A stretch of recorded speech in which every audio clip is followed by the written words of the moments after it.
പാലക്കാട് നഗരസഭയിൽ വികസനം എത്തിച്ചത് ഡബിൾ എഞ്ചിൻ സർക്കാർ. സുരേഷ് ഗോപി.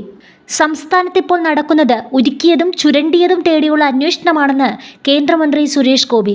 സംസ്ഥാന സർക്കാർ ജനങ്ങൾക്കായി ഒന്നും ചെയ്യുന്നില്ലെന്ന് മാത്രമല്ല, ഒരു വശത്തുകൂടി അടിച്ചുമാറ്റൽ യഥേഷ്ടം നടക്കുന്നുണ്ടെന്നും പാലക്കാട് നഗരസഭയിലെ 6 പദ്ധതികളുടെ ഉദ്ഘാടനം നിർവഹിച്ച ശേഷം സുരേഷ് ഗോപി പറഞ്ഞു.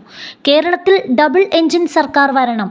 2026-ൽ BJPയുടെ 21 MLA-മാരെയെങ്കിലും ജയിപ്പിച്ചാൽ ഈ ദുരവസ്ഥ ഇനി ഉണ്ടാകില്ലെന്നും സുരേഷ് ഗോപി പറഞ്ഞു.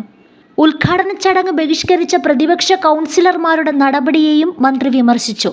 തിരുവനന്തപുരത്ത് 3 തവണ MP ആയ വ്യക്തിയേക്കാൾ കൂടുതൽ കാര്യങ്ങൾ രാജ്യസഭയിലേക്ക് നാമനിർദ്ദേശം ചെയ്യപ്പെട്ട സിനിമാക്കാരനായ തനിക്ക് ചെയ്യാൻ സാധിച്ചെങ്കിൽ അത് തിരുവനന്തപുരത്തുകാർ വിളംബരം ചെയ്യണം.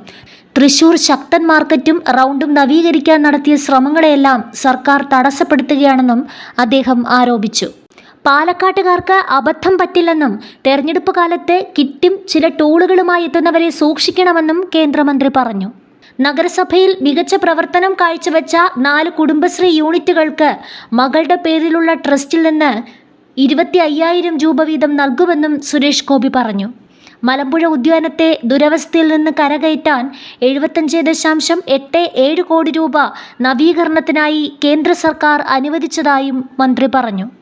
കാനറ ബാങ്ക് കോംപ്ലക്സ്, വിവിധ ഉദ്ദേശ organic market, Olavakkode comfort station, town hall, അനക്സിൽ ഹാൾ, ജോഗ്രഫിക്കൽ ഇൻഫർമേഷൻ സിസ്റ്റം എന്നിവയുടെ ഉദ്ഘാടനമാണ് കേന്ദ്രമന്ത്രി സുരേഷ് ഗോപി നിർവഹിച്ചത്.